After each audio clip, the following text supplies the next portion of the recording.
Hello everybody. Welcome to my posao webinar titled Labor Market Trends in the region and the EU, European Union. I hope that you are really having a great day.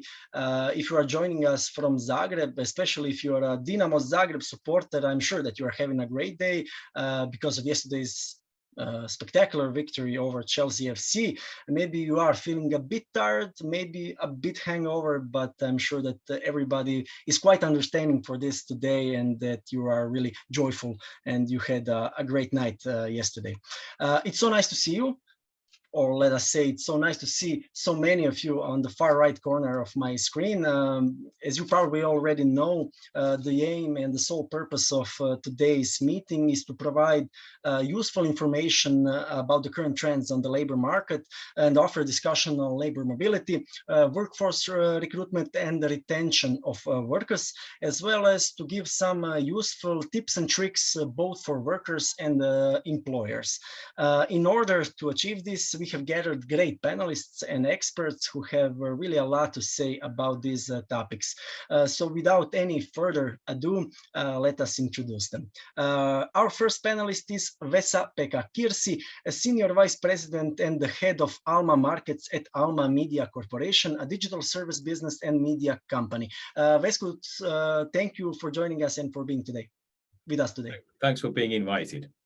No problem. As you can see, we added a pinch of mystery to the process of revealing our panelists. Next in line is Igor Zhonja, president of the management board at Moj Posao and also the CEO of Career South, a member of Alma Career Management Team. Igor, hello and thank you for being with us. Hello. Next on our list is Mersiha Mima Mehic, Chief Executive Officer at Collective and an entrepreneur with over 20 years of experience when it comes to general management, marketing, and talent management. Mima, thank you so much for your time and for being with us. Thank you for the invitation and hello to everybody. After Mima, we are also joined by Sonja Cetković, Managing Director at InfoStud, one of the most successful hiring solution centers in Serbia. Sonja, welcome. Thank you for joining us. Thank you for having me. Hi, everyone. After Sonja, we are now heading a little bit down to the south, to North Macedonia, where Darko Velkov is waiting for us. Darko is the owner and general manager at vrabotovanje.com, the leading job site in North Macedonia. Darko, welcome to our virtual panel. Hi to everybody. Thank you for inviting us. And it's really great thing being here in such a good company. It's great to having you. And last but not least, we are joined by Tomaž Berkopec, the director of Delo Glasnik, one of the most influential job sites in Slovenia. Tomaž, thank you for being here with us. I love to be here. Now that we all gotten to know each other, it's time to get down to business. No more time for the introduction. As we already mentioned, today we're going to talk about the labor market and the changes it is going through. On the one hand, we are currently living in an era of record job openings, while on the other hand, most countries are struggling to meet their hiring needs. For example, in Germany, the largest European economy, they need to attract roughly 400,000 foreign workers per year to tackle ongoing labor shortages. But let us start with some positive good news. According to Eurostat, unemployment rate in the Eurozone is at its lowest record level, and today it stands at 6.6% of the active population. Vesku, let us start with you. What do you make of this information? At first, it seems really like great news, but are there any hidden threats and challenges to this information? Thanks, Alan. That's a great question and a very big question as well to be squeezed into a small time. As you say, the unemployment is pretty low, and it's actually, to my understanding, one of the lowest, at least lowest in the 30 years in the European Union. And if you take a slice towards east and take only the Central European region, that's even more low in these regions, becoming to the 2%, 2 to 3%. So we are almost in a full employment at the moment in specific parts of the European Union and Europe. That's great news to many who are looking for work. So employees are basically employed, and even young people who have been suffering of finding jobs are now finding jobs easier. So there are very many good news. I think the societies underneath are growing and blooming, and the companies are growing as well. So, and if you take a look in the past, this is a continuum about 10 years. We had 12% unemployment in 2012, right after the crisis of 2009, and it has been decreasing ever since. The pandemic gave us a little bit of a shock 2-3 years ago, but that was just 6 months, and then we started really to go down in the unemployment again. So situation, you can say it's hot, it's booming, it's boosting, which is great news. I think that the challenge comes when this kind of a full employment situation is then causing talent shortages. It's not only in our region or in European region. Basically, already 6 years ago, the Boston Consulting Group interviewed thousands of CEOs worldwide, asking them what are the biggest threats in their eyes for their growth in the future. And one of the top 3 was talent shortage. Just not finding enough talent in their own region to do what they want. And in this kind of situation, Alan, that's one of the biggest, I guess, fallbacks for companies, that it becomes increasingly difficult to find the talent you're looking for. And there are clearly some areas of talents that are more wanted than others. IT, easy example, but there are many professional sectors that at the moment are becoming, needed, and even to a blockage to the growth, which then drives interesting other trends. I mean, then clearly we start looking for outside of our own region, outside of our own city, outside of our own country, our region. And we know now that the American companies are already fishing in the European countries for coders, for instance. Many professions, especially digital ones, become international. There are also good things in there, and pandemic has been pushing, this change as well. So again, if I summarize, the situation is hot and it's interesting. It pushes talent shortages, and at the same time, it does actually push, international or regional hiring, as well as job fluctuation. We are expecting to change jobs more rapidly than what we do when the unemployment is worse. Of course, now having said that, this new situation with the Ukrainian war and all the knock-on effects is another thing that we need to analyze going forward, what will happen. But I suppose we'll be discussing that later today. Thank you, Vesku, for this great kickoff to today's webinar. Yeah, we'll be talking about talent shortage, about reaching outside of our borders and trying to hire people from other countries and stuff like that as well. Igor, even though we often say that our southeast region, we call it the Balkans, usually is kind of lagging behind the rest of the Europe, but maybe we are to some point too critical when discussing this. But does the regional labor market behave in a similar way to that of European one? Where are the similarities? Where are the differences? And what are the greatest challenges at this point? Okay, we have similar trends as whole Europe, but different in each country. Vesku mentioned Central Europe, and he mentioned 2% of unemployment rate. But we have different situation in our region. In Croatia, we have similar trend, but our numbers about 6% in Croatia, but about 20-30% in Bosnia. In other countries are something between this. We have to understand this. When we mention some other trends, young people can easily change the jobs. This is trend in the whole world. But some big quit, what we can heard from USA, still didn't happen in our region. But people easier quit their jobs, but still we can't say big quit in our region. If we speak one very new word for West, quiet quitting, happened in our region 30 or 40 years ago, but we use different word for this and different motivation for this nobody can't pay me so low as I can work bad. Now we have some similar trend in USA, maybe in part of the Europe, and this is very interesting for us. But what is different? We can say that still our region have the biggest potential for growth, and if we successfully avoid the crisis, we will be very happy, because I expect that we will be closer to the rest of the Europe or the most developed country in the world. But we have to be careful, because everybody speak about crisis, and the resistance on crisis in our region is lower than in Finland or some other countries in Europe. But we have to be optimistic. We have to adapt to all of these trends, but we will speak later a little bit more about this. Thank you, Igor. Mima, is there anything you would like to add to the things that Igor said, maybe about the situation in Bosnia, but also in our region? Well, I think it would be quite interesting to connect the data you have mentioned in regard to Germany, and Igor also mentioned Germany. I think we can say fairly that all of the markets in the region and in Europe have grown in terms of number of job ads from 30 to 50%.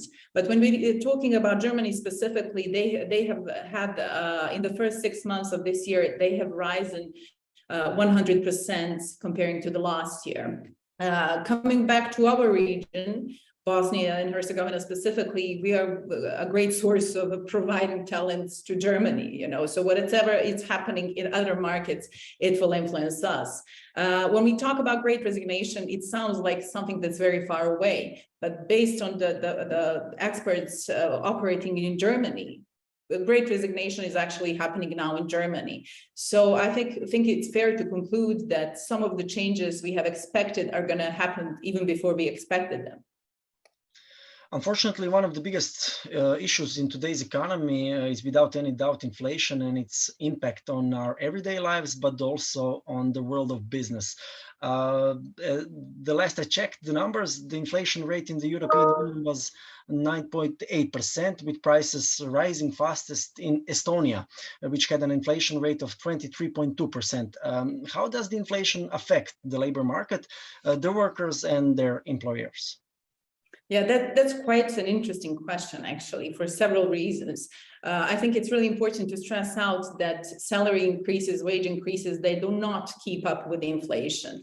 And before we go into any other commenting of what's actually happening in Europe and worldwide, I think it's to understand that inflation and wage increases are completely different things. They do tend to, generally speaking, move in the same direction, but they're influenced with totally different factors. Salary increases in general are influenced by labor supply and demand, productivity, and some other factors.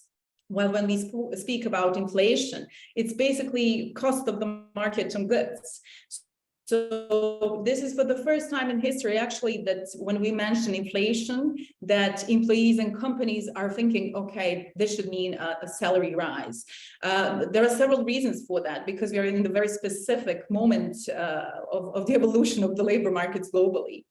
What has happened throughout the region, that obviously salaries have been increased in number of companies and industries, not in all. What we also have witnessed is that some companies have increased salaries several times, exactly due to this small percentage of the salary increases comparing to inflation.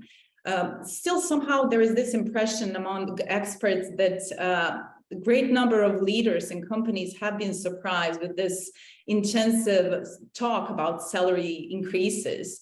And it's no surprise. But we have to understand that companies and leaders who went through several business cycles, like the great crisis that happened in 2008, are not willing to be that flexible in terms of, just shifting the wages. We have to remember that when we talk about wage increases in terms of labor economics, we say that salaries are sticky. You know, they don't change overnight if you change them. It doesn't mean that once the inflation goes down, that the wages and salaries will go down. So what we see on the markets all around the world is that companies are now developing flexible programs, adding variable salaries, bonuses, providing some other benefits for the employees to compensate actually on the situation that's happening on the market. Yeah, when you mentioned though that variable part of the salary and the stuff that all companies, not all companies, but the best ones are doing, trying to keep their employees, not only to keep them in their firm, but also to keep them happy, motivated, and engaged. And then when I compare that to the advice that some politicians give us that we need to tighten our belt, well, it's a bit different. On a more personal note, how you yourself are dealing with these crazy prices? Are you also having a quite difficult time with this? Well, I think what we are trying to do, I think, in all companies is actually to somehow balance short and long-term requirements. It requires all of us to be more flexible, more adaptable to change, and even introduce the changes. It's a very hard moment for a lot of businesses and a lot of leaders. It's going to require a new set of skills. But it's an ever-changing world. So I think we will all have to adapt and learn a lot along the way. I totally agree with you, Sonia. Let us switch to another topic. Igor already mentioned the Great Resignation. In the past 2 years, there has been a lot of talk, and I really mean a lot of talk about this trend. In a few words, it's a trend that represents a mass voluntary resignations by workers. It started really in the US, but it also came to Europe, especially in some parts of the Europe. In what way is this great resignation, the big quit, disrupting the labor market? Yeah, well, as Igor mentioned, it's not big so far in this region, but we can feel this trend coming to our countries and to our region. The main thing is that there is a change in mindset and behavior of employees, especially the ones working in industries that have high deficit of candidates. So this is new to our employers because their processes and their practices in general are made for high unemployment economy, you know. So now it's quite strange to see this trend in the region here. But I think that now employees are aware of the fact that they have a choice due to the high labor demand, and they can get a better job more easily, so they're ready to change the employers more easily. Candidates having a choice is maybe just one reason for this trend, but more important one is that the expectations of the working population are higher and different than before. I think that employers, they don't really understand now why their employees are leaving in the first place, but rather to then take time to investigate the causes of this. They are practicing quick fixes like raising salaries and bonuses. And due to the inflation, this is happening even more. But without making any efforts to really understand what employees need, the result of such company efforts are just not good enough to stop this big resignation trend, you know. I think that opportunity to turn this trend in company favor is to make an investment in human aspects of work, and that is something that our employees really need. That means to introduce practices that put flexibility in the first place. I mean, remote work, flexible working hours, etc., and to provide better work-life balance, physical and mental health support, to give more autonomy, more purpose to the job, you know, to support learning paths and career paths of employees. So to become more human workplace, you know, in a way, and to create that great overall employee experience in a company. So yeah, the expectations are different, and it's not enough to come to the work and work for 10 hours a day, you know, and to raise company profits. It's not motivating enough for our employees now. So the key is creating more fulfilling overall employee experience, I think. I think that companies need to embrace this trend, you know, they should not try to stop it or change it, because investing in those human aspects of work will not destroy company profits, you know. It's just different approach to the workplace, and which will have positive impact on creating healthier workplace and healthier societies, but also have positive effects on the company profits in a midterm and long term, definitely. So fighting it is not really going to do anything. Like when facing the Borg, the resistance is futile, right? Yes, we cannot fight it. We just need to understand it, you know, to ask people what they really need, and to change the company inside, and to provide better working conditions for our people. And one additional question, are companies really doing that, really investing in the long-term solutions, or are we mostly doing those quick fix solutions instead? What do you think? I think there are companies in our markets that are thinking long-term and that are really creating inspirational workplaces, you know. Those companies are coming from industries with high deficit of candidates. Firstly, I mean, IT companies and some other multinational big companies that are aware of these trends that are coming here. So yes, there are companies that are doing this already, and the companies that show higher adaptability to this trend will gain some market advantage. And others should follow their example. Of course, they need to follow. That's the only way, I think. Okay, let's go to Tomaž.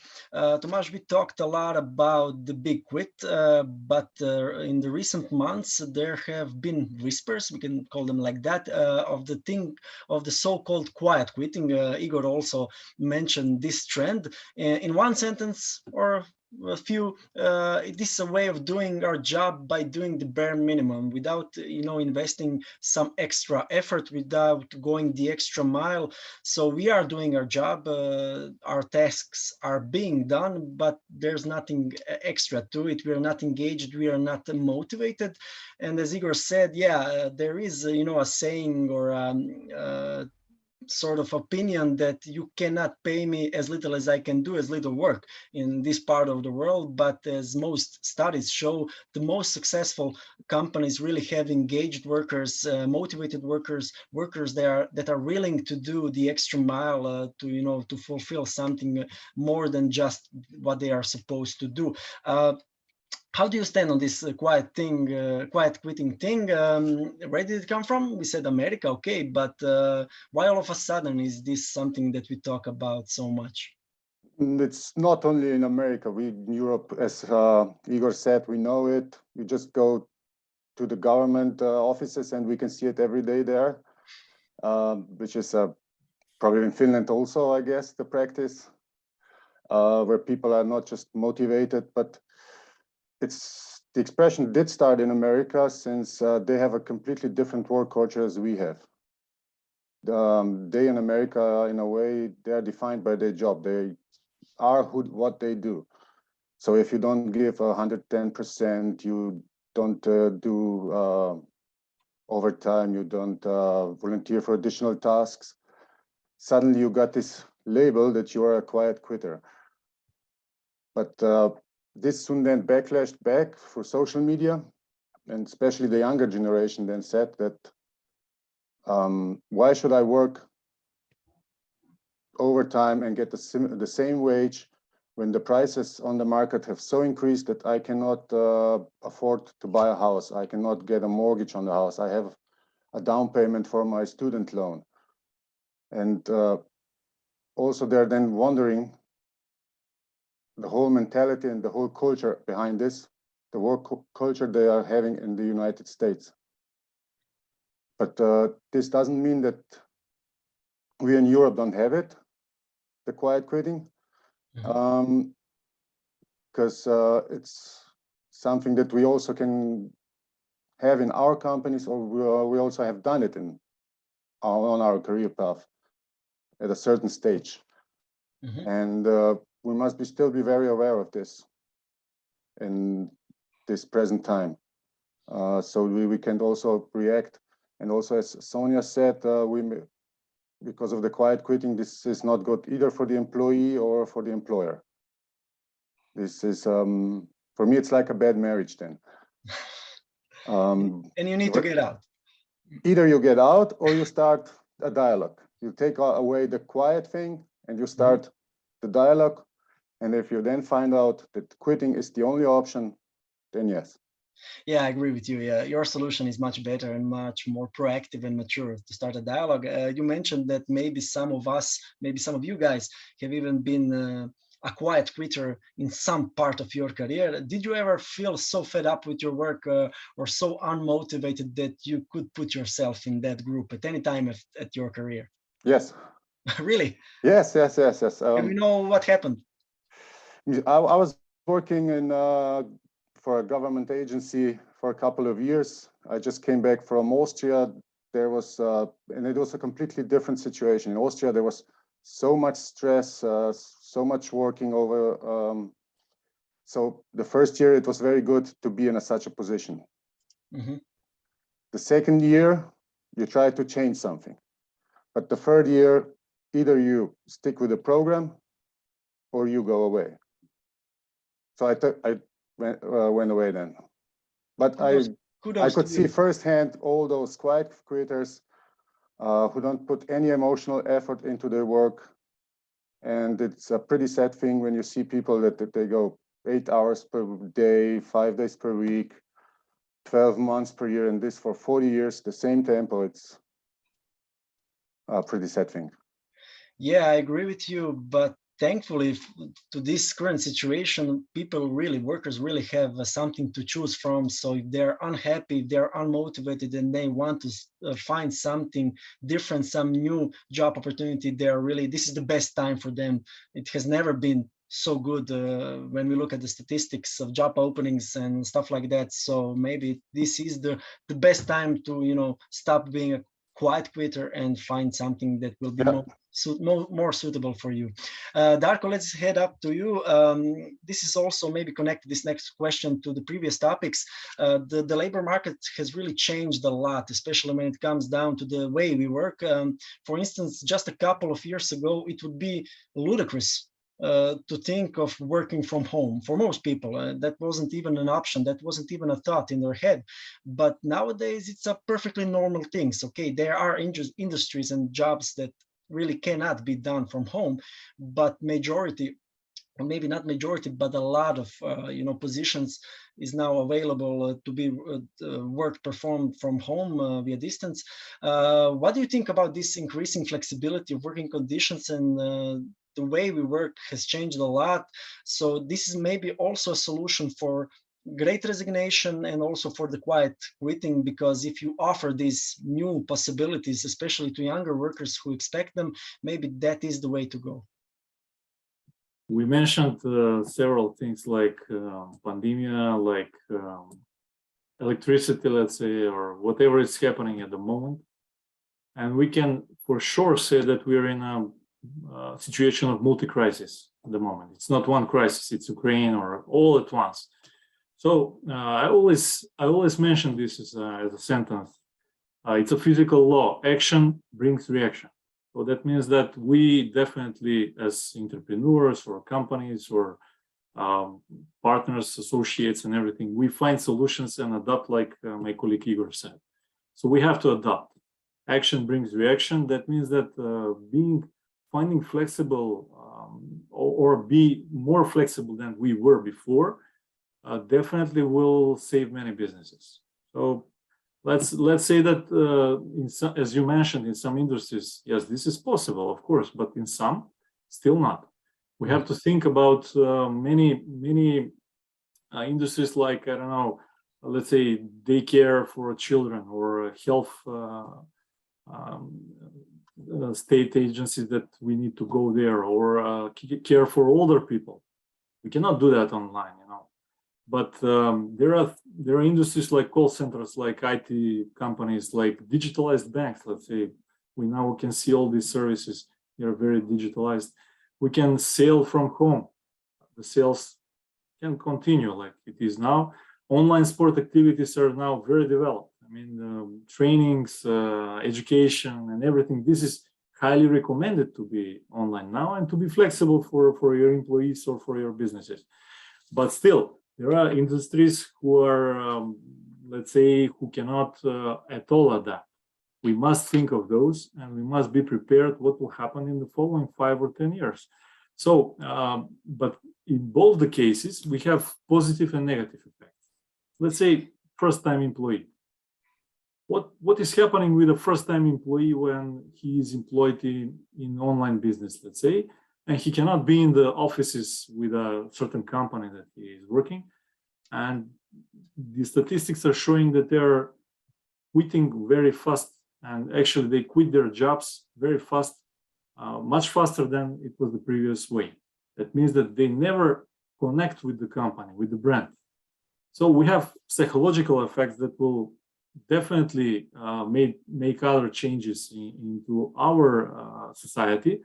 But still, with mature people who are, let's say, more years used to the previous period, and they're really mature to continue a flexible working a way of working now, they are more productive.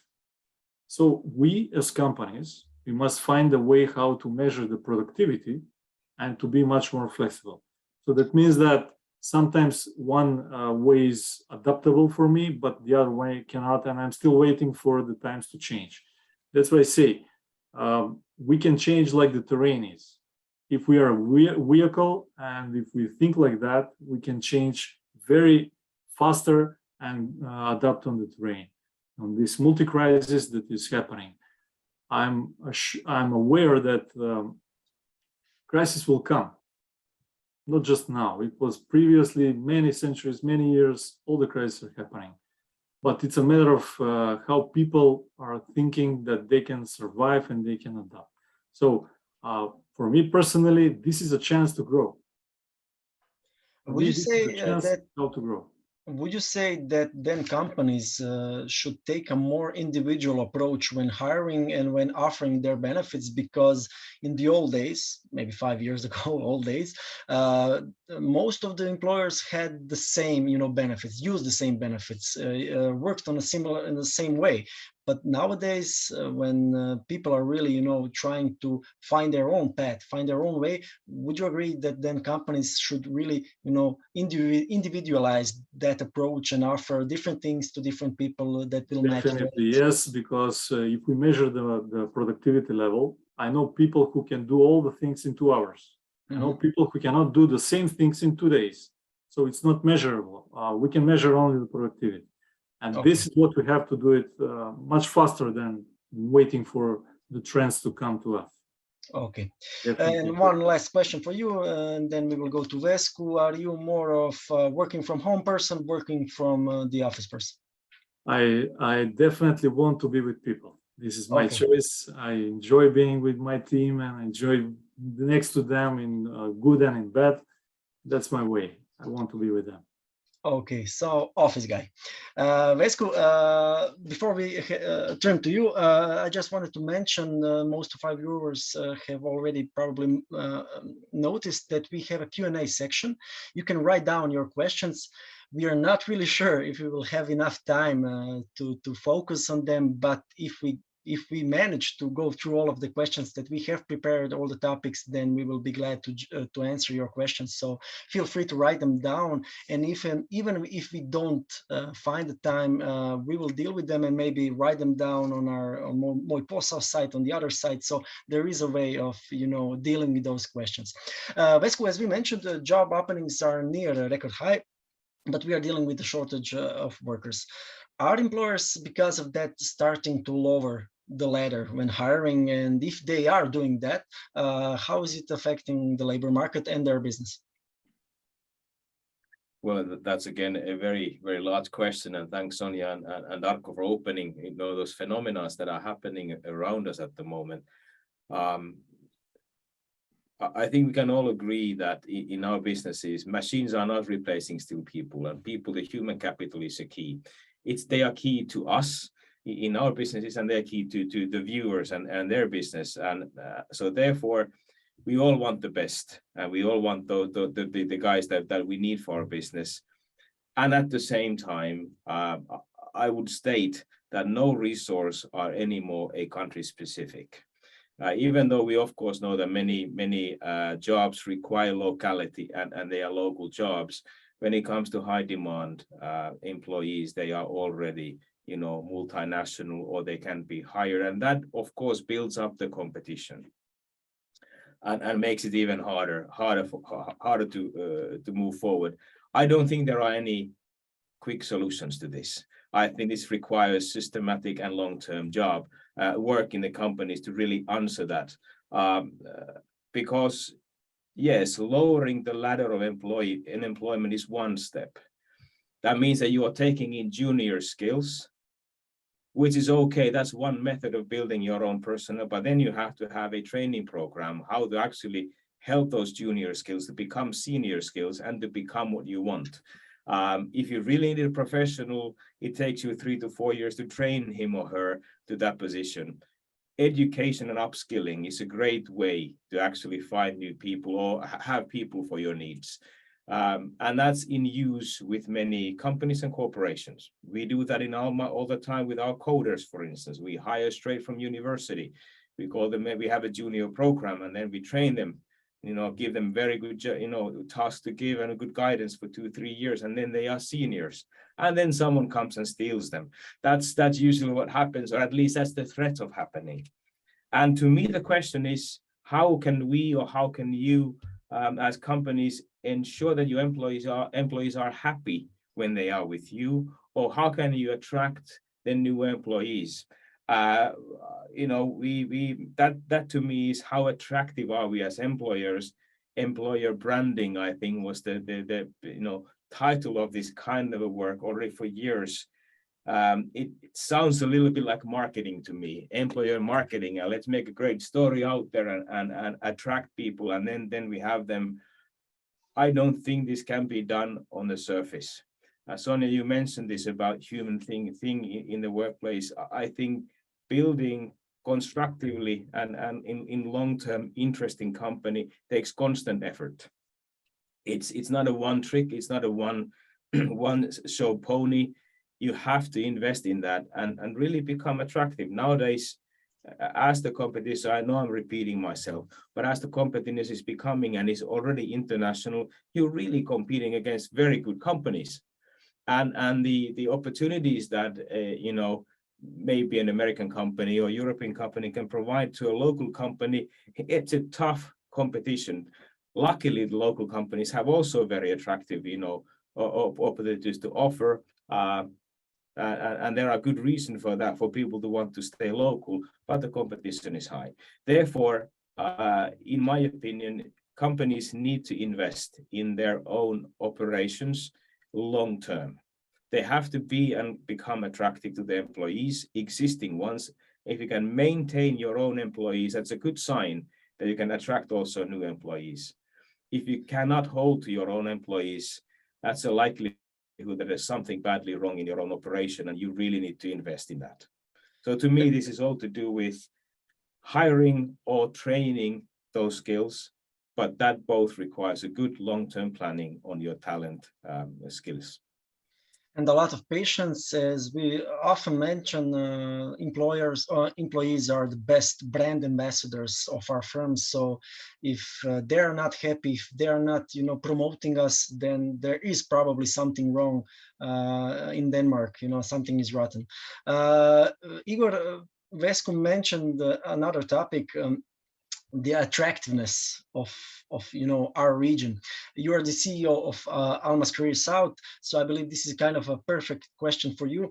How attractive are we really to candidates from other parts of Europe and world? Who do we attract? And probably the most important, the $1 million question is, how do we become more attractive? It's a toughie. It's a toughie. Yes. All time we speak about this, but on different way. We have to be, at first we have to be honest to ourselves, and our long-term task is we have to go to elections. But in meantime, we have to change something in our companies, in our families, in our society, what we can influence. Everybody of us have to start from ourselves or himself. At first we have to organize our society that we are attractive for us, because if we speak about Croatia, but similar situation in some other countries, that we left every years about 10% or 5 or 10% of our people who leave Croatia. In meantime, we import from the south or from the east same number of people. Sometimes this mobility is only short term, but sometimes our people left us for end of their lives. And because of this, at first we have to be attractive for our people. Mobility is normal, but not so high percentage of mobility. This is too high, and any society can't survive on high fast changing of their citizens, because assimilation of new citizens is very high. If we can attract some people, this is not so easy that they people start to live with us, that they accept our culture, and etc. What we can see, what happened now in the region, the biggest number of people who left Croatia go to Germany or Ireland or Austria, or maybe some in Slovenia, and we import the biggest number of people from Bosnia and other country in the region. Now trend is worse and worse because people from Bosnia for Croatia, but similar is for other countries. Bosnia has a little bit different challenges because Bosnia still refuse the people who want to come there, and because they still have extremely high unemployment rate. But there it's not so easy to find some specific position. But in Croatia, we will have more and more challenge in region too. Especially we have stupid politics to Serbia, and because of this we don't have bigger number of people from Serbia. But in same time, in other countries in Europe, like Germany and others, more developed country, open their boundaries for all people, not only for people from not only for citizens from EU. And this is not so easy to answer how we will attract. At first we have to attract our people. After that we can attract others. We have some good examples in our countries, but I speak about exceptions. I don't know, like Rimac Auto or Infobit.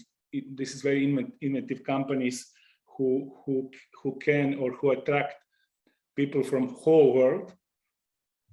But we can see in some more simple business models, like some construction company or the biggest construction company in Croatia, who try to compete with German companies, how they will attract people from Croatia, Bosnia, Kosovo, Albania, or Nepal, and they are successful in this.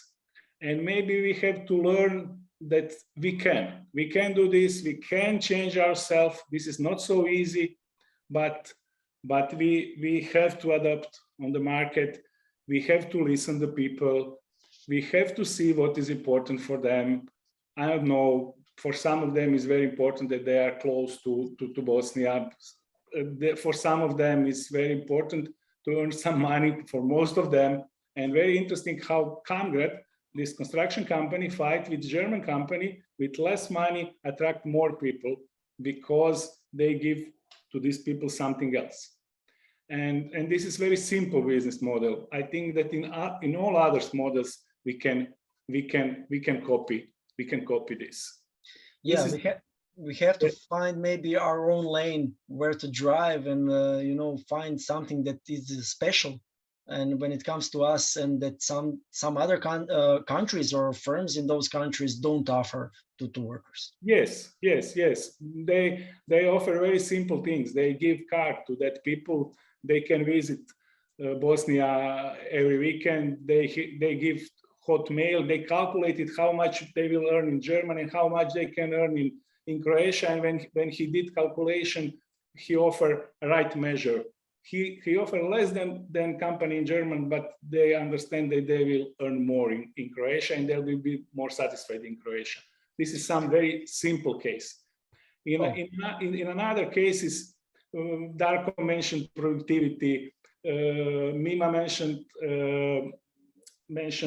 variable part of salary. We have to speak about this. Maybe Vesko is wondered because Finland is over-regulated country. We are not enough regulated country, but we have bigger challenge because Finland have big crisis and they fall 1% or 2%. When we have big crisis, we fall 10%.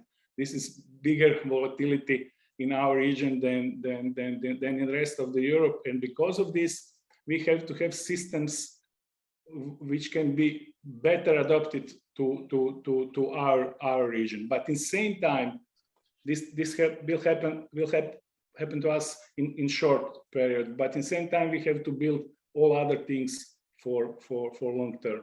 This is not so easy to make balance in short term and long term, but we have to be persistent. We have to show this every day in our businesses.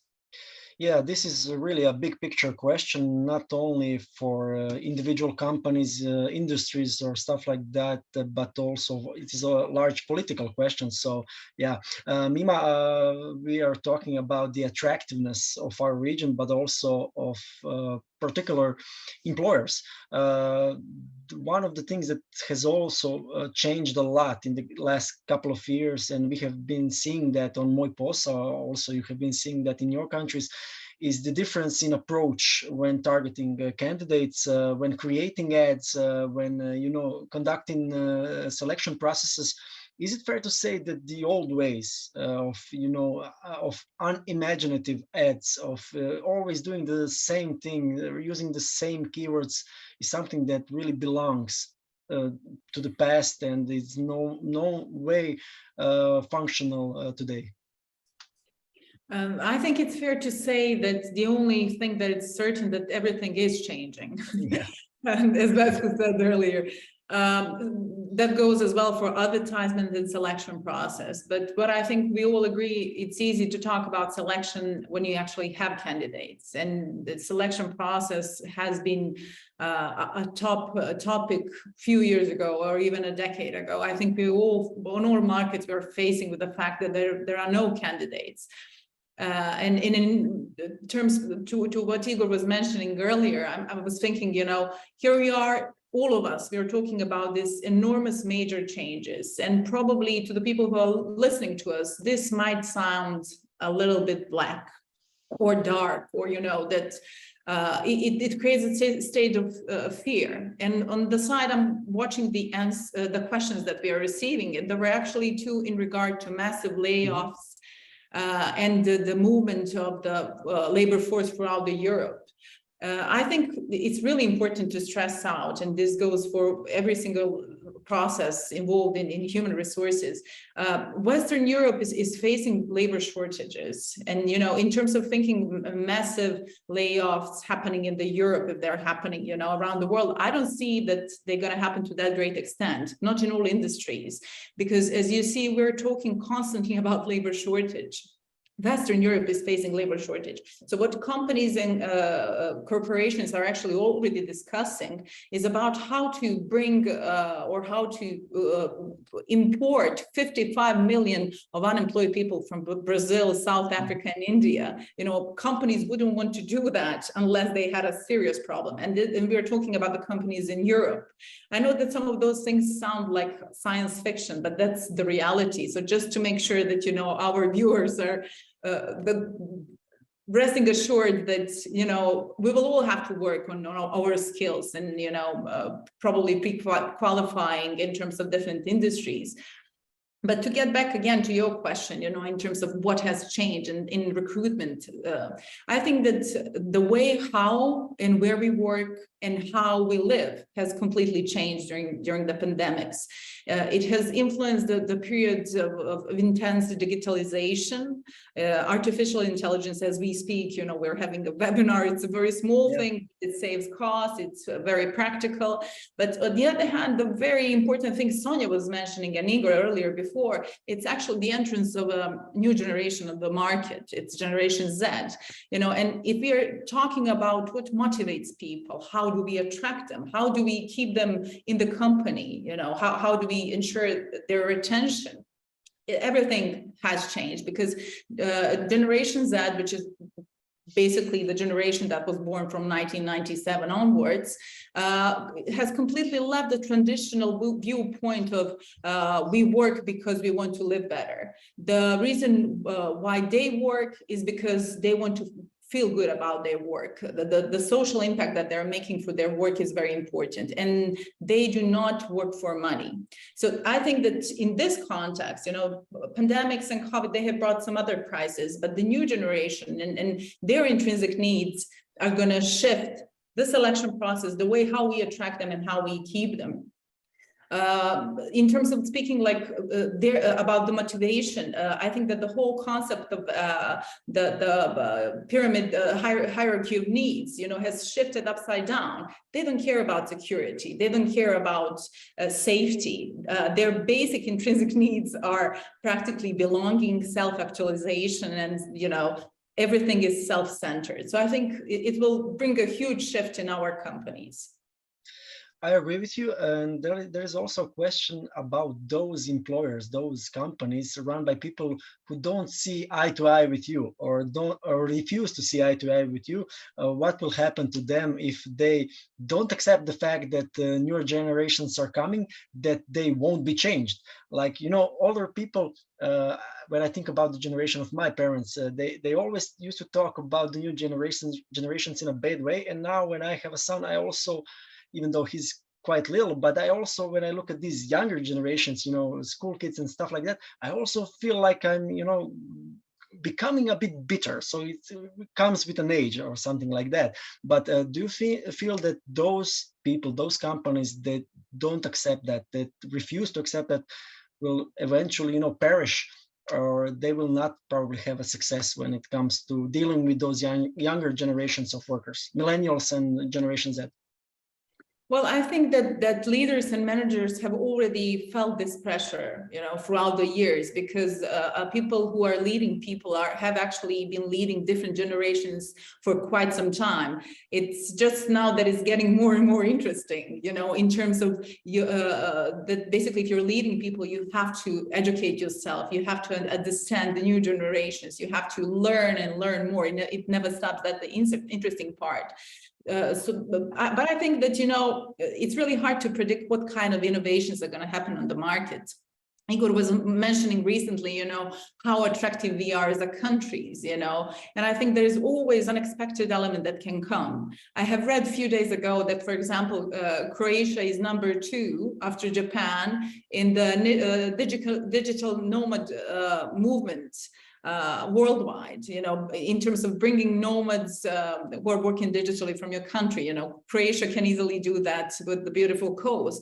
But I think we will all have to think about what do we have to offer as a companies, as human beings, you know, to attract and lead people. Thank you, Mima, for your insights.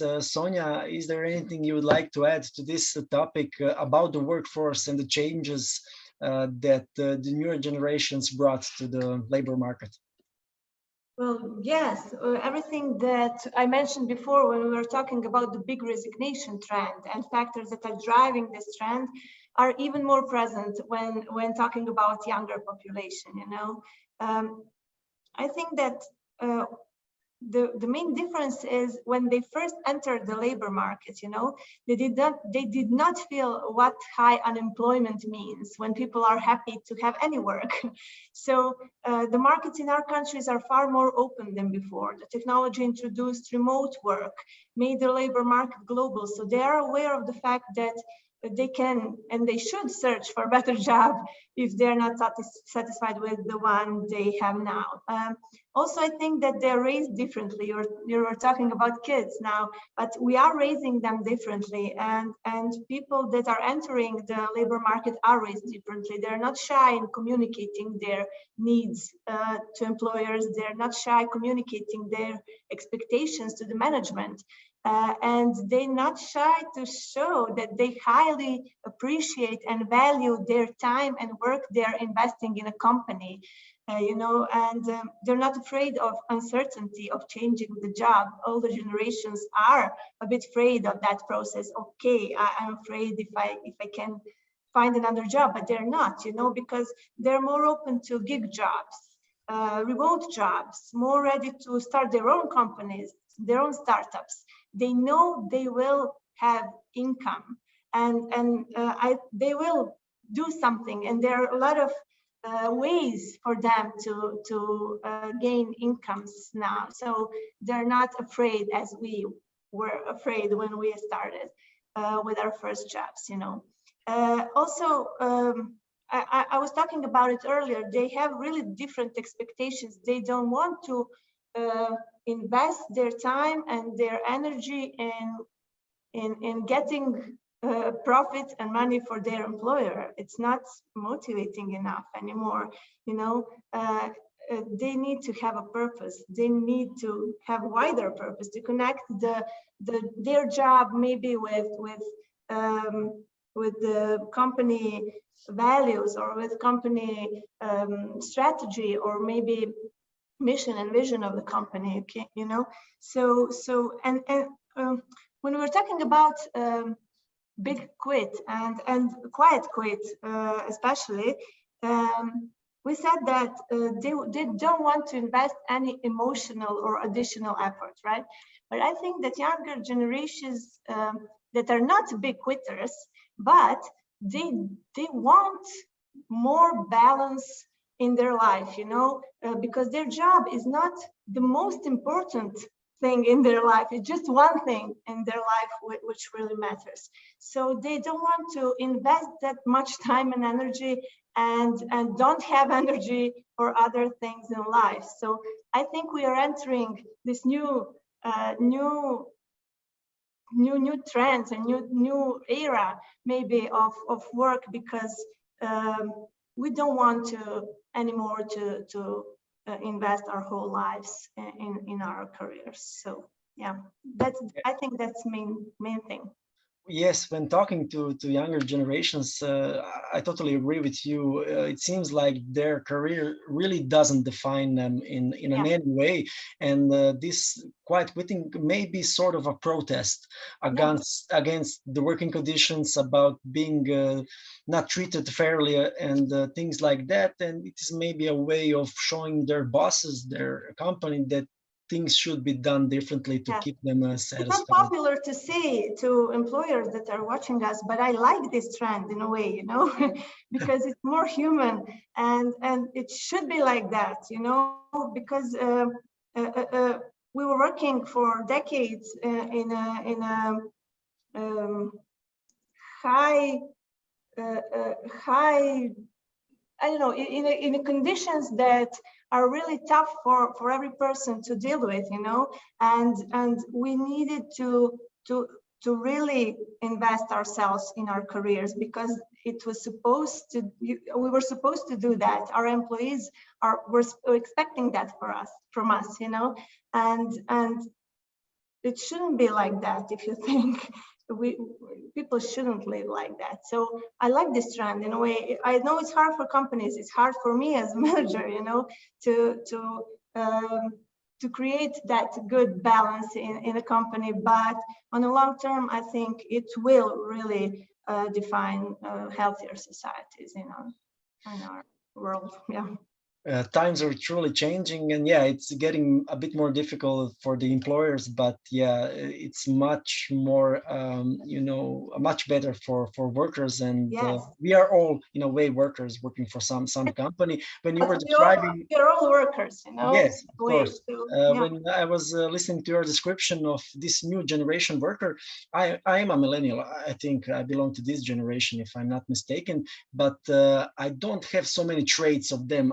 I'm an old soul when it comes to this, so I was brought in maybe in that old-fashioned way. So yeah, it would be nice to maybe take something from them. It would be beneficial for each and every one of us. Thank you, Sonia. Tomasz, you have heard what Sonia said about the workers. Now let's deal with the employers. What advice would you give? Alan, sorry.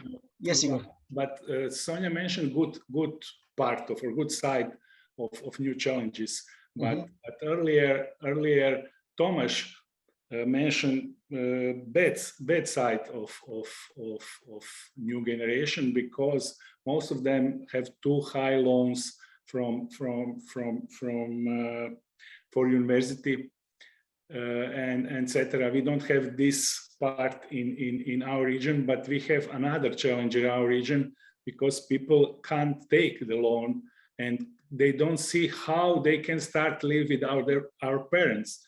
In Croatia, children live, parents average is now 33 years. This is other challenges from our region, and this is connected. People don't want to take the loan, etc. They don't want to connect with companies because they don't see how they can plan their future.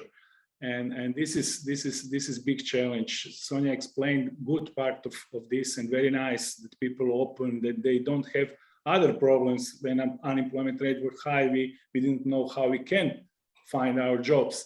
But now, when they can find, now they don't know how they will survive with this. And because of this, they don't want connection. They still live with parents. And this is new challenges for us and for our for new generation. And we have to think about this too. We have to be completely conscious about whole part of market and understand this a little bit better. I agree with you. Both every coin has both sides, two sides. So there are pros, there are cons. So of course, not everything is perfect with the newer generation. So there are things that need to be changed for the better. As you mentioned, yes, they are leaving their parents' nest at quite old age. 32 years, as you mentioned, Tomasz, you have heard what Igor and Sonia said about the workers. What would you advise the employers when talking about things to meet their candidates' expectations, how to deal with it? I would also add to the younger generation that there's also this major issue they're also facing now. It's not just the financial stability and stuff like that. They also see what's happening with the environment. They see when Slovenia had massive fires here, in France there were fires, in Germany, Croatia, and they see that nothing is happening with the environment. The climate is getting worse, and also start wondering, why should I take a classical job, go to work, when all this stuff is happening? And this is also a major issue for them. And as Sonia was also saying, as the companies, we must give them also a wider purpose. Much of the younger generations probably prefer to work in an environmentally friendly company, or a company which cares for this. Because they also would like to know that their children will have a future. And so they would like to work in a company who takes care of issues like this also. But to get back to your first question, I think that companies must establish a value proposition for them. Now the candidates have arguably the upper hand, and they are in a position they can choose for which employer they would like to work. If the employer doesn't have a not just only profitable, but also a proposition which gives them career opportunities, which maybe has flexible work conditions and meaningful benefits, this is something they can get along with, I guess. So as Vesko was saying, companies will have to invest in those areas and in those benefits and in those processes. And also, this is not such a black time for the HR community also, it's a very good time, since the HR departments can now use the situation on the market as their own leverage for their leadership. Now they can press easier those changes in the companies for which they would like a couple of years ago would even dare to think of. And for me, this is also a very interesting time. And if the companies will not be there to change with those times, they will lose the talents and they will lose their potential. Yes, it is both a great, a good, and a challenging time to be working in HR.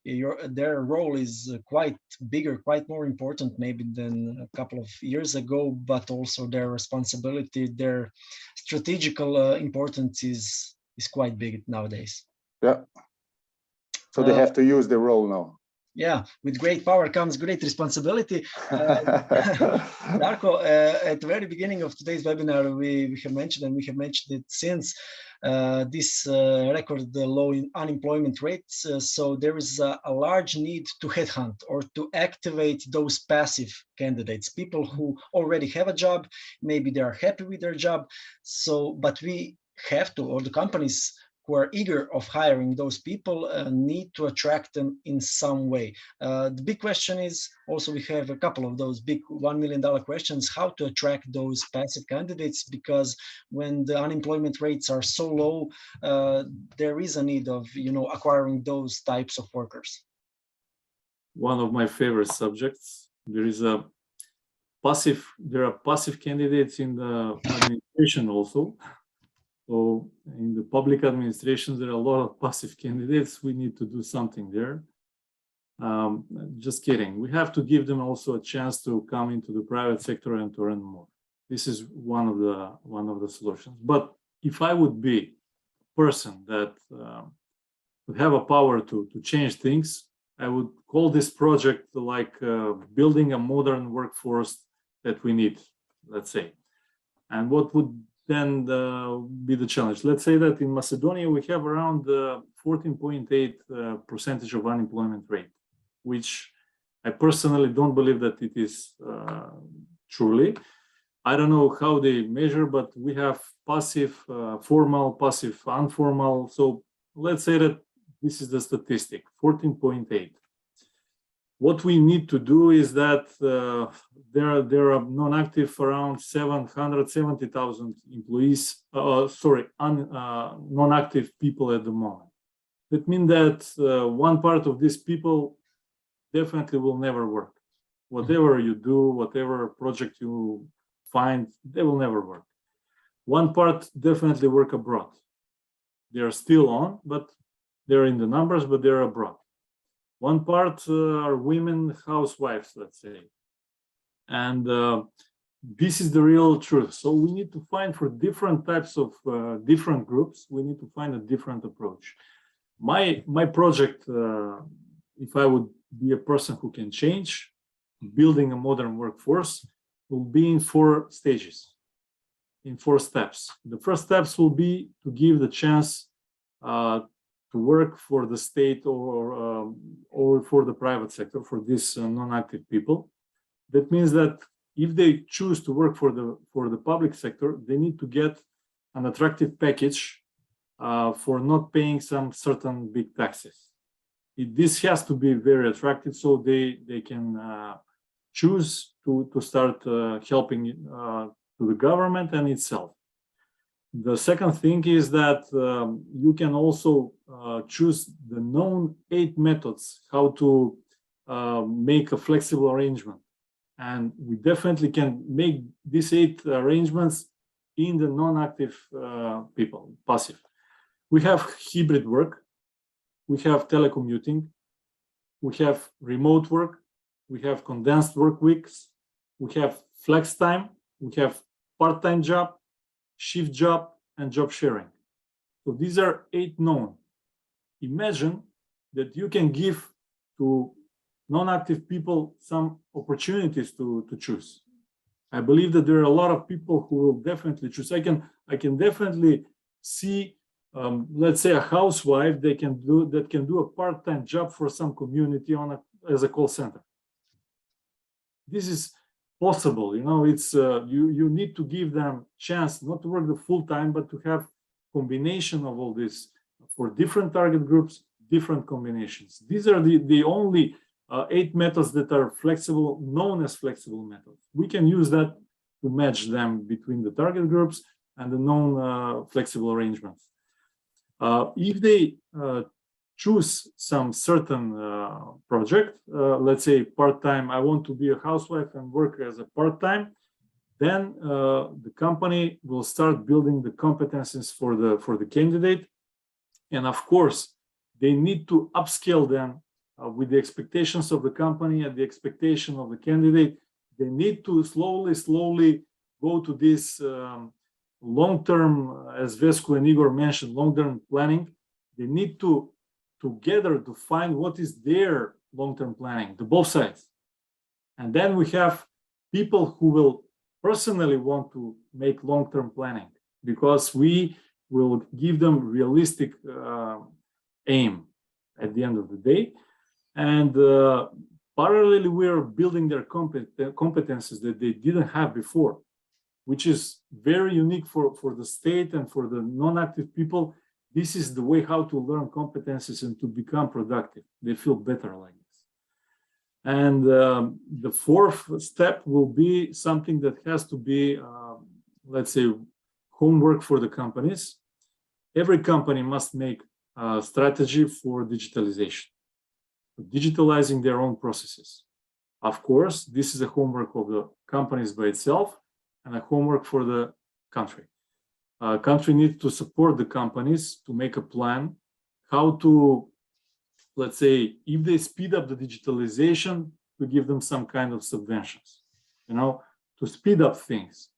And of course, companies will do that. Most of the companies are realizing that digitalization is the only step that has to be done, but many of them don't have chance to do that. The country can also support with consultancy. It doesn't have to be always money. It can be a consultancy how to create this strategy, long-term strategy. So for me, these 4 steps are crucial for long-term planning, and they can be applied on in every state. Just non-active people to have a chance to choose which type of work time they can have. You know, I definitely can see a lot of women sitting at home supporting some state idea or in a private sector idea. This is the future. This will happen. I'm not sure how fast we can adapt on this, but all the company has needs for part-time, for shift job, for job sharing, for flex time. You know, we all have these needs. We're only thinking still maybe with the same box, and but this will be changed very soon. And I will come again. The passive non-active people from the administration definitely has to be. They need to have a chance to come to the private sector, to earn more, because at the moment we have people who say that they're working, they're not working nothing, because the society is going back with people who are not upgrading themselves. I have a lot of friends in the public administrations who are willing to come to the private sector, and they're very productive, but they don't know how. You know? They don't have a chance to do that. So this will speed up the things. That would be my sometimes if I could change something, the project building a modern workforce is what I would do. If you were the Prime Minister of North Macedonia. No, never Prime Minister. Maybe some consultant that can give them a knowledge. Consultant to the government and you, in a big role. Thank you, Darko. It's obvious that you given this a lot of thought. So as 4-step program to make things better, more easier. We are entering the last 15 minutes. We have a couple of questions left, but we also have a couple of questions in our Q&A. So I will ask you to keep your next questions quite short so that we can deal with the questions from the Q&A. The questions are not easy, Vesku. We are moving towards the last quarter of the year. What do you think that the remainder of 2022 will look like, and what will the 2023 bring to us? I know I just said that you need to keep things short, and this is not really a short answer question, right? Yeah, it's not. The question kind of brings me a deja vu from 2020, February, when the pandemic was in front of us and all of us in our various companies were thinking, what does this mean to us? What's happening now? Is everything going to collapse and will I have a job and so forth? It took 2 months. April and May was the darkest hour in the 2020, at least from our business perspective. And then actually we all realized, well, the world hasn't ended. I need to work, we need to eat, we need to live, we need to, do all the normal stuff, and so do all others. And the society started to picking up. I think we are in a little bit in that situation now that we are heading towards an unknown because of the crisis around us that we all know. And we don't know what it will mean in practice in all different facets of life, professional, private, and so forth, but we have a lot of threats. And economists are the positive ones are saying it will be shortly over, and the pessimistic ones will say, well, it will take years to be over. So none of us really knows. Therefore, my kind of view is that we went through one crisis 2 years ago together. Pandemia is still with us, but we are alive. We are kicking, and the business is booming. So, and it actually bounced back very rapidly after the darkest hour. So I don't think that the world will still not collapse in this crisis either. We will go through some difficulties for sure. I still think that the trends we discussed today of the new generation, of the more international work, of the talent shortages of selected areas, even some countries, those will stay and develop. I think those can even be accelerated by this crisis. So my kind of view is that we just, in all of our positions and companies, we keep on doing the best possible work we can think of, and in that way support the society and our employees across the crisis, because there is life after the crisis as well. So let's just stay put and hard. Thank you for this optimistic but also realistic point of view and prediction. I know it's always hard to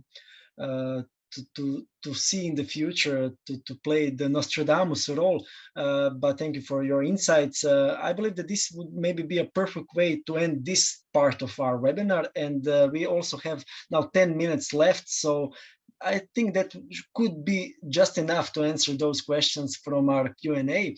Let us start as in order as we received them. The first question was, what do you think about the massive layoffs that are happening right now in the world? When can we expect this negative trend to arrive in the Balkans? I think, Sonia, that you already mentioned the part of this question, so maybe we could go back to you. Do you want to tackle this one? Yeah, I can do it.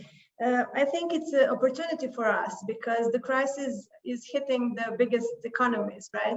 And we do not feel it yet, I think, in our region. So maybe this is a good time to try to win back the people, maybe IT people who are working remotely for America, for American companies. I think now we have a chance to attract those candidates. They are laid off in America, so if we look at it as an opportunity, I think the time is now. while we still can,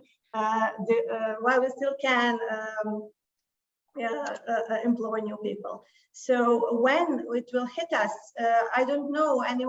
No one knows exactly, but I suppose that there are industries that will be hit the most, but not all industries in the same way. So we should seek an opportunities around that, around that different crises that will be felt in different industries, Thank you. I don't know if I answered the questions. I don't know. Everyone expects the instability this fall and this winter. So if you're looking at our businesses, we still do not feel any slowdowns. Really, maybe just we don't know yet, but we do not feel it's booming. Weska said it. I think we are in a good period still, and still we have some time to grow and to gain some good results. As Vesku said, the only certain thing is that nothing is really certain. So there is no way of knowing what will the future bring to us. I mean, who could have anticipated all the things that have happened in the last 2 years?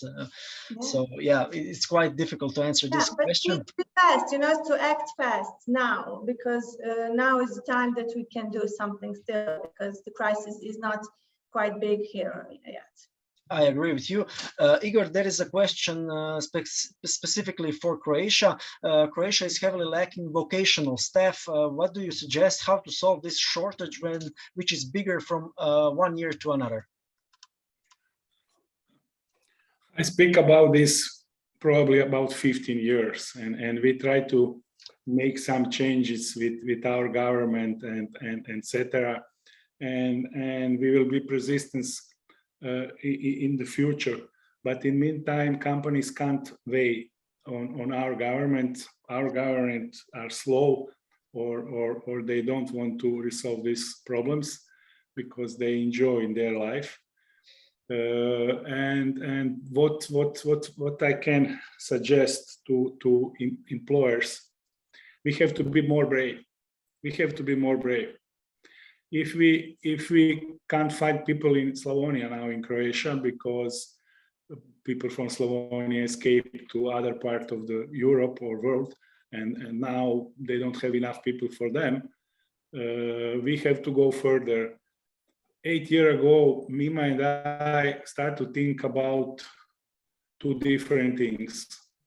Mima about how she will open agency, what would work in the whole world, and I suggested to our company Alma Career how we have to buy business in region, but in further in Ukraine, Romania, Albania, etc.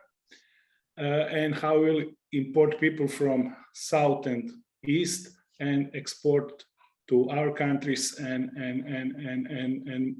German or west countries or north countries. Now we are late with this. We did part of this, but we are late. Market is faster than we are. And as Mima said, now we have to be open for people from Asia, for people from Africa. Yes, this is the bigger challenge for us because of religion, because of culture, because of way of life. But we have to be open. We have to be open. Unfortunately, if we can't change ourselves in our countries, we have to be more open that we are going further to new employees. I'm not happy because of this, but that's life. We have to be open for this.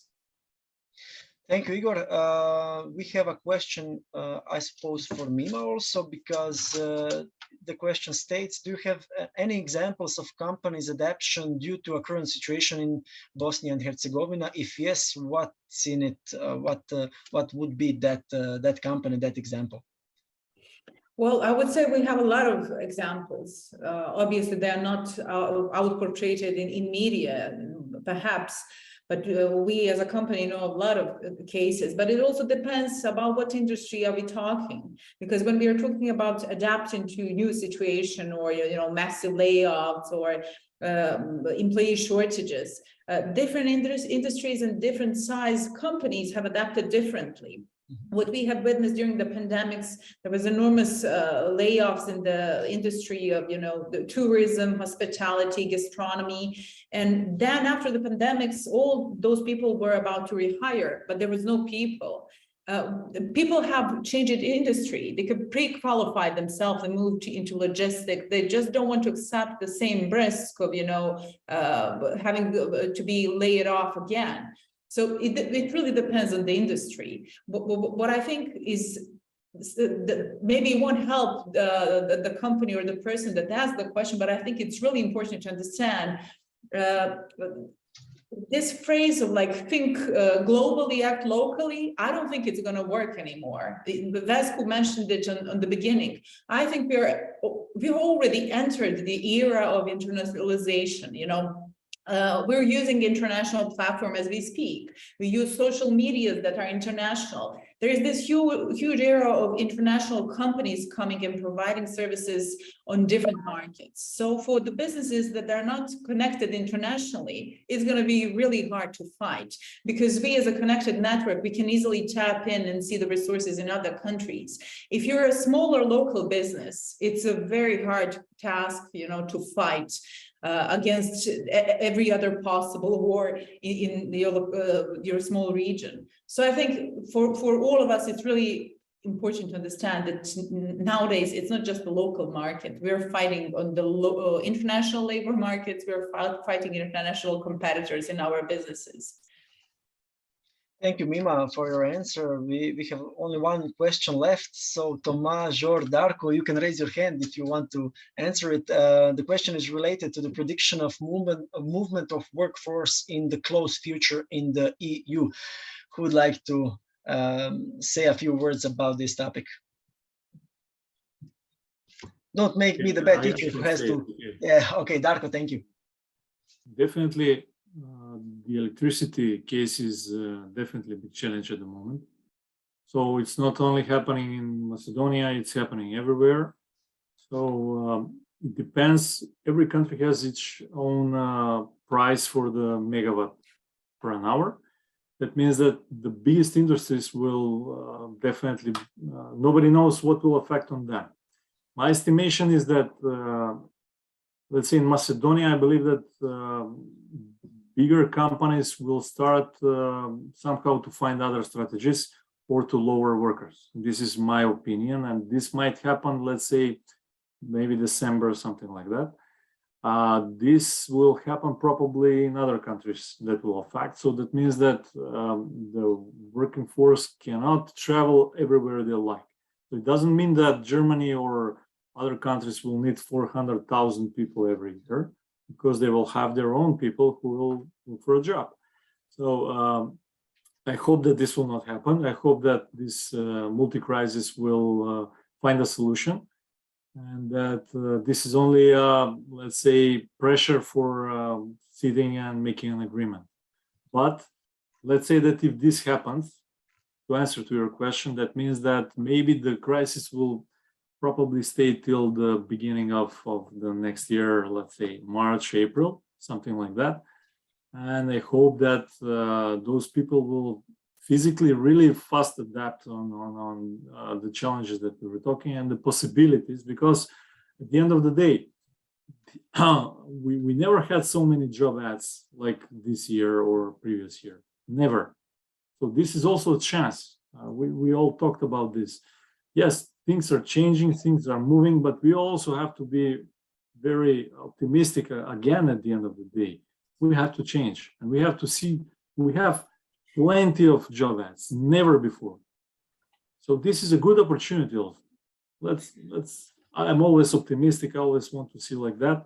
Whatever it happens, we have to find a way to adapt. This is a message for the people who will be in that kind of position. Thank you, Darko. Vesku, you have raised your hand. Do you want to add something to this? Well, I just noted that time is up. I just wanted to make a comment that under the current crisis in Ukraine, Europe has lost millions and hundreds of thousands of workers from various countries.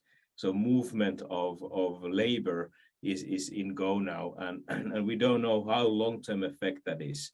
Germany, Poland, Finland, many other countries are lacking in workers that came from Ukraine or from other countries, from Russia, for instance, that can't travel at the moment. So there is an interesting effect that this crisis might have on workforce traveling across EU, and in that sense, what it will be, time will tell, but it definitely will be a factor, as the one asking the question made a good point.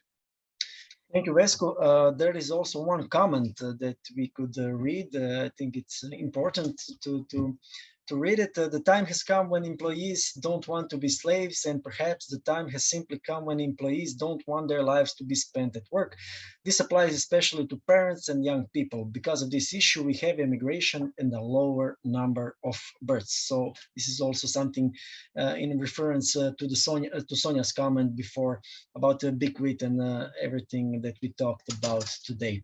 So this is it. We've come to an end of this today's webinar. Vesku, Igor, Mima, Sonia, Darko, Tomasz, thank you so much for being here today with us, and especially special thanks go to everybody who was watching this special event. Hopefully we have answered and tackled some important issues.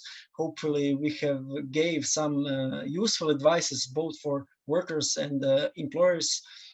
And hopefully we have been entertaining to a certain amount. That would be all. Thank you all for joining us, and see you on some other occasion. Also, I have to mention this webinar has been recorded, so we have a recording, and for each and any one of you who maybe missed a certain part or want to watch it again, or show it to someone, it will be available, and we will send you the link to this recording. Thank you all, and see you some other time.